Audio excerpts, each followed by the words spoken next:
Hey there, Chief Meteorologist Kendra Kent here. You know, you got to roll with the punches sometimes, and we had an issue with the Facebook Live feed there, so I'm just going to get us set up on a different computer, let a few of you hop on, and then we'll get started talking about the threats for tonight. I'm going to remove this real quick. So now, get a better, clearer picture of the radar. Thanks for bearing with me. Okay, so you can see what's going on out there right now. We've got a lot of rain in the mountains, potential for flooding across western North Carolina, some pockets of rain in Oconee and Pickens counties, and then we've got this line of storms that has been moving through Atlanta, a severe thunderstorm warning, in fact, with this cell, part of the line that's going to be getting closer to our area over the next couple of hours. We'll see if it can hold together long enough to affect our northeast Georgia counties and parts of the upstate.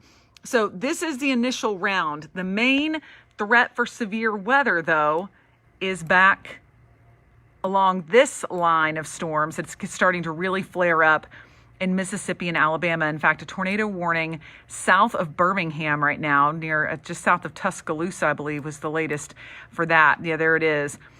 So that's where you're going to find the better chance for tornadoes right now, but we're still going to be on guard in our area as we continue to see these heavy showers and storms build in.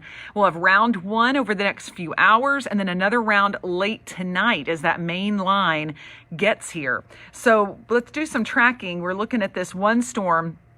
I'll put it in now mode so you can see even better. I've got this one storm in Rabun County, Georgia, that is moving into areas like Clayton, will affect spots potentially like Cashers, into Oconee County. So if you're in the path of this is not severe, but some heavy rain, some gusty winds possible as this all moves through Highlands. Watch out for some of that torrential rain too. But that's, you know, there's no indicator that we've got any severe weather with that one at this point.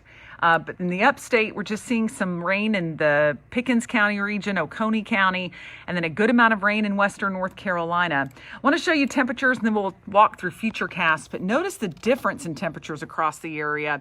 You can just see from the colors here, the oranges, that's where it's become unstable. And then we've got some more stable air up in the mountains. One reason we're not seeing as much severe weather right there, or with that rain across western North Carolina. Along the 85 corridor, 60s and then 70s south of 85. So you can see there, this is going to be a much more ripe environment for storms, but these storms are coming in like this. So won't be able to interact with that air, thankfully, at least not this afternoon. But it's still got enough energy to bring us some strong storm activity this afternoon. There's 3 p.m. And what's interesting is this model really isn't picking up on much activity to the south. So that still could be a variable if it starts to move off toward the northeast Georgia region. But mostly the mountains going to be getting in on that heavy rain between 3 and 6 p.m. The northern upstate seeing some of that. And there will be a chance for a severe storm, but right now it doesn't appear we're going to have a big severe weather threat between now and 6 o'clock.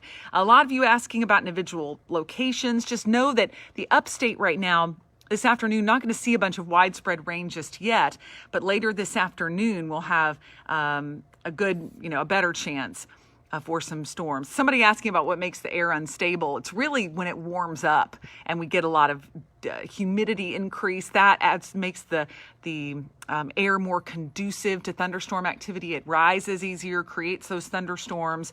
We're going to continue to see this on into the night. Notice we get a little bit of a lull before the next line of storms moves in, and that's going to be late night. So we could still have a threat for severe weather as late as 1 to 2 in the morning, and then all this pushes through and really weakens as we get into the morning hours. So we'll be in the clear during the day on Friday.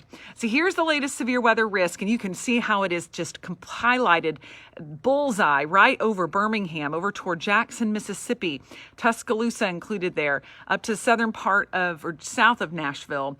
The moderate risk includes Nashville and up to Knoxville, and then we're even clipped the far western spots here in the western North Carolina mountains, Clay County, Cherokee County, included in that enhanced risk.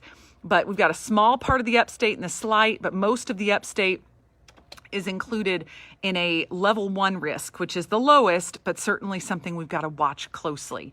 So that's tonight's outlook.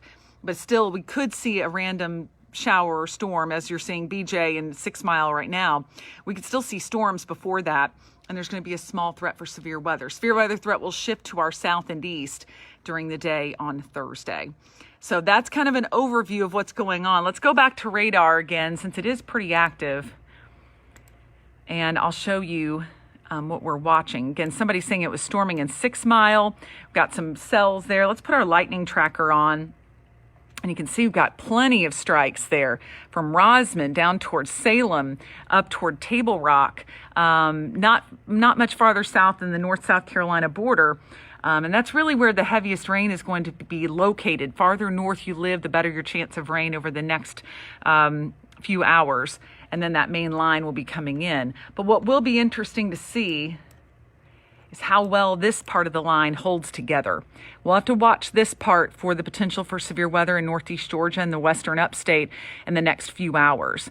So that's something to be certainly a concern. The entire line is not severe, but this one cell they're watching around the Atlanta area, just north of the Atlanta metro, has had a history of producing some damage. So we're going to watch that closely, see how it behaves as it gets a little bit closer to our area. The fog is hanging around, Christy, because we're seeing some warm air lift above a cooler layer in the atmosphere. So a lot of moisture is getting trapped at the surface, but we will likely see that scour out through the day. So again, we're going to be watching those storms approach. I'll have another update for you shortly. We'll continue. We'll be bringing you frequent updates here on Facebook and later on the air to let you know what's going on. But again, this is not a huge risk for our area, but enough to where a random tornado warning can't be ruled out. A severe thunderstorm warning, meaning damaging wind or hail, is possible. But a lot of us will just see rain, maybe some gusty wind, and that's what we hope everyone sees at the worst. So I'll have much more for you coming up on the 4 o'clock news. I hope you'll join us. We'll have coverage of what's coming and what's to look ahead to for the weekend. Unfortunately, it's more rain, but doesn't look too severe. We'll watch it for you coming up.